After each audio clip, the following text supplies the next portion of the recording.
రోజు రోజుకి గోల్డ్ రేట్లు పెరుగుతున్నాయి. తాకట్లో ఉన్న బంగారానికి వడ్డీలు పెరుగుతున్నాయని టెన్షన్ పడుతున్నారా? కొమ్మూరి గోల్డ్ వచ్చాక ఆ టెన్షనే పోయింది. కొమ్మూరి గోల్డ్. డిఎంకే నేత ప్రతిపక్ష నాయకుడు ఉదయనిధి స్టాలిన్ అరెస్ట్ అయ్యాడు. చెన్నై పోలీసులు అతన్ని అరెస్ట్ చేసి పోలీస్ స్టేషన్‌కి అయితే తరలించడం జరిగింది. అయితే ఇప్పుడు తమిళనాడులో ఒక ఉద్రిక్త పరిస్థితి కూడా నెలకొంది. అంటే అతన్ని పోలీస్ స్టేషన్‌కి తరలిస్తున్న టైంలో అక్కడ డీఎంకే నేతలు అతని అరెస్ట్‌ని అడ్డుకునే ప్రయత్నం చేయడంతో ఒక గందరగోళ పరిస్థితి, ఒక ఉద్రిక్త పరిస్థితి అయితే అక్కడ నెలకొంది. అయితే ఈ అరెస్ట్‌కి కారణం హీరోయిన్ త్రిష గారి పైన ఆయన అసభ్యకరమైన కామెంట్స్ చేసినందుకే అని చెప్పేసి తెలుస్తుంది. అసలేం జరిగింది? ఈ ఘటనలో మరి ఉదయనిధి స్టాలిన్ ఎటువంటి కామెంట్స్ చేయడం జరిగింది అనేది ఒకసారి దీనికి సంబంధించి ఏం జరిగిందో చూద్దాం. సో రీసెంట్‌గా ఉదయనిధి స్టాలిన్ గారు ఒక బహిరంగ కార్యక్రమాన్ని పెట్టడం జరిగింది. ఇదెందుకంటే కావేరీ నది జలాల కోసం ఒక నిరసనని నిర్వహించారు. సో అక్కడ చాలా మంది పబ్లిక్ రావడం జరిగింది. ఇది తంజావూరులో పెట్టారు. కార్యక్రమం జరుగుతున్న టైంలో, ఆయన ప్రసంగిస్తున్న టైంలో ఆయన సీఎం విజయ్ దళపతి గారిని విమర్శలైతే చేశారు. ఈ కావేరీ నది జలాలకు సంబంధించి ఆయన విమర్శలైతే చేస్తున్న నేపథ్యంలో అక్కడున్న ప్రజలు లేకుంటే డీఎంకే కార్యకర్తలు త్రిష, త్రిష అని చెప్పేసి అరవడం మొదలుపెట్టేశారు.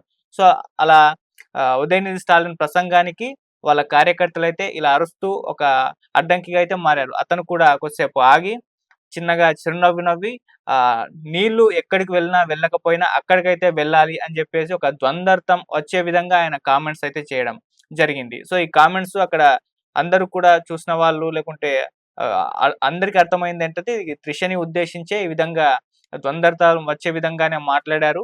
త్రిష పైన అసభ్యకరమైన రీతిలో ఈ కామెంట్ చేశారని చెప్పేసి అందరూ కూడా అభిప్రాయపడ్డారు. అయితే ఇది విపరీతంగా వైరల్ కావడంతో ఇలా చాలా మంది అటు టీవీకే వాళ్ళు కావచ్చు, లేకుంటే బీజేపీ నేతలు కావచ్చు, ఉదయనిధి స్టాలిన్ మీద విరుచుకుపడ్డారు. సో ఇటువంటి కామెంట్స్ చేస్తారా? ఒక మహిళల పైన ఇటువంటి అసభ్యకరమైన రీతిలో కామెంట్స్ చేయడం ఇది అసహ్యకరమైనదని చెప్పేసి చాలా మంది నేతలు ఇప్పుడు ఆయన మీద ఫైర్ అవుతున్నారు. అయితే దీనికి అతను ఏదో క్లారిటీ ఇచ్చే ప్రయత్నం చేశారు. నేను అక్కడ నదీ జలాల గురించి మాట్లాడాను. త్రిష పైన నేను ఎటువంటి కామెంట్స్ చేయలేదని చెప్పేసి చెప్పే ప్రయత్నం చేసినప్పటికీ సో అక్కడ స్పష్టంగా అర్థమైపోతుంది. అతను లేదు హీరోయిన్ త్రిషని ఉద్దేశించి ఆ కామెంట్స్ చేశారని చెప్పేసి. అంటే కార్యకర్తలు అక్కడ త్రిష, త్రిష అని అరుస్తూ ఉంటే అతను ఆగాడు. ఆగి కాస్త నవ్విన తర్వాత ఆయన తన ప్రసంగాన్ని కంటిన్యూ చేస్తూ నీళ్లు ఎక్కడికి వెళ్ళినా వెళ్ళకపోయినా అక్కడికైతే వెళ్ళాలి అని చెప్పేసి అదొక స్టేట్మెంట్ ఇచ్చారు. సో అది త్రిషని ఉద్దేశించే ద్వందార్థంతో వచ్చే విధంగా మాట్లాడారని చెప్పేసి అందరికీ కూడా స్పష్టంగా అర్థమైపోతుంది. సో ఆ నేపథ్యంలో అటు టీవీకి బీజేపీ నేతలు ఫుల్‌గా ఆయన మీద ఫైర్ అవుతున్నారు. జాతీయ మహిళా కమిషన్ కూడా ఒక లేఖ రాయడం జరిగింది టీవీకే నేతలు. ఇతను మహిళల్ని అగౌరవపరిచే విధంగా మహిళల పైన అసభ్యకర రీతిలో కామెంట్స్ చేస్తున్నారు. ఇతన్ని అరెస్ట్ చేయండి. ఇతని మీద కఠిన చర్యలు తీసుకునే విధంగా చేయండి అని చెప్పేసి జాతీయ మహిళా కమిషన్ కూడా వాళ్ళు లేఖ రాయడం అయితే జరిగింది. సో ఈ వ్యాఖ్యలు ఒక్కసారిగా దుమారం అయితే రేపుతున్న నేపథ్యంలో ఇవాళ చెన్నై పోలీసులు అటు ఉదయనిధి స్టాలిన్‌ను అరెస్ట్ చేయడం అయితే జరిగింది. ఇలా త్రిష పైన ఇటువంటి కామెంట్స్ అంటే ఒక మహిళను ఉద్దేశించేటువంటి ఆ కామెంట్స్ చేయడంతో అతన్ని అరెస్ట్ చేస్తున్నట్టుగా తెలిసింది. అయితే అలా చెన్నైలో చెన్నై పోలీసులు అరెస్ట్ చేసి స్టేషన్‌కు తీసుకెళ్లే క్రమంలో అక్కడ డీఎంకే నేతలు మొత్తంగా కూడా గుమిగూడడం, ఆహ్, ప్రభుత్వానికి వ్యతిరేకంగా నినాదాలు చేయడం, అతని అరెస్ట్‌ను అడ్డుకునే ప్రయత్నం చేయడంతో ఒక్కసారిగా ఉద్రిక్త పరిస్థితి అయితే నెలకొంది. సో అలా తమిళనాడు రాజకీయాల్లో ఈ ఘటన అనేది ఒక దుమారం అయితే రేపుతుందని చెప్పేసి చెప్పుకోవాలి. సో అలా ఫైనల్‌గా అతన్ని ఆహ్, స్ పోలీస్ స్టేషన్‌కైతే తీసుకెళ్లడం అయితే జరిగింది. సో ఇది ఇప్పుడు ఈ ఘటన ఇప్పుడు దేశవ్యాప్తంగా కూడా వైరల్ అవుతుంది. అంటే పాలిటిక్స్‌లో ప్రతిపక్షాలు ప్రభుత్వం పైన ఎన్నైనా విమర్శలు చేసుకోవచ్చు. అది దాంట్లో ఎటువంటి ఇబ్బంది ఉండదు. కాకపోతే ఆ మహిళల్ని ఇన్వాల్వ్ చేయడం, మహిళల పైన అసభ్యకరమైన రీతిలో కామెంట్స్ చేయడం ఇది తప్పు అని అంటున్నారు. ఇక్కడ ఆంధ్రప్రదేశ్‌లో అటువంటి సంఘటన మనం ఒకసారి చూసాం.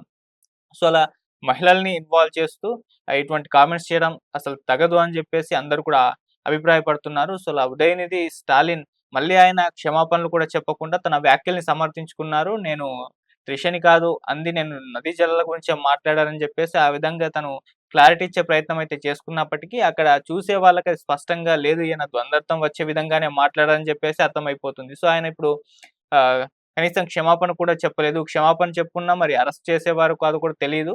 సో మరి అక్కడి వరకు వెళ్ళేంత వరకు ఈయనే తెచ్చుకున్నారని చెప్పేసి చెప్తూ ఉన్నారు. సో అలా ఏదైతే ఆయన నిరసన చేస్తున్నారో కావేరీ జలాలకు సంబంధించి ఆ నిరసన కాస్త ఇప్పుడు పక్కదోవ పట్టి ఇప్పుడు అదే తనకు బెడిసి కొట్టినట్టుగా మారిపోయింది. సో అలా ఆయన ఈ నిరసన కార్యక్రమం అనేది ఆయనకే అయితే ఇప్పుడు ఇబ్బందులు తెచ్చిపెట్టింది. సో, అలా అరెస్ట్ అయ్యారు. మరి ఇప్పుడు నెక్స్ట్ ప్రాసెస్ ఏమిటి? ఏం జరుగుతుంది? అనేది ఒక ఉత్కంఠ అయితే తమిళనాడు రాజకీయాల్లో అయితే ఉంది. సో, దీనిపైన అటు ప్రతిపక్షాలకి, అధికార పక్షంలో ఉన్న వాళ్ళకి మాట విమర్శలైతే చేసుకోవడం అయితే జరుగుతుంది. అలా ఒక వార్ అయితే క్రియేట్ అయిపోయింది ఈ ఘటన ద్వారా. మరి ఉదయనిధి స్టాలిన్ అరెస్ట్ అయ్యారు. ఇప్పుడు నెక్స్ట్ ప్రాసెస్ ఏంటి అనేది ఇంకా తెలీదు. సో, చూద్దాం మరి ఏం జరుగుతుందో తమిళనాడు రాజకీయాల్లో. వెయిట్ చేసి చూద్దాం. Thank you so much.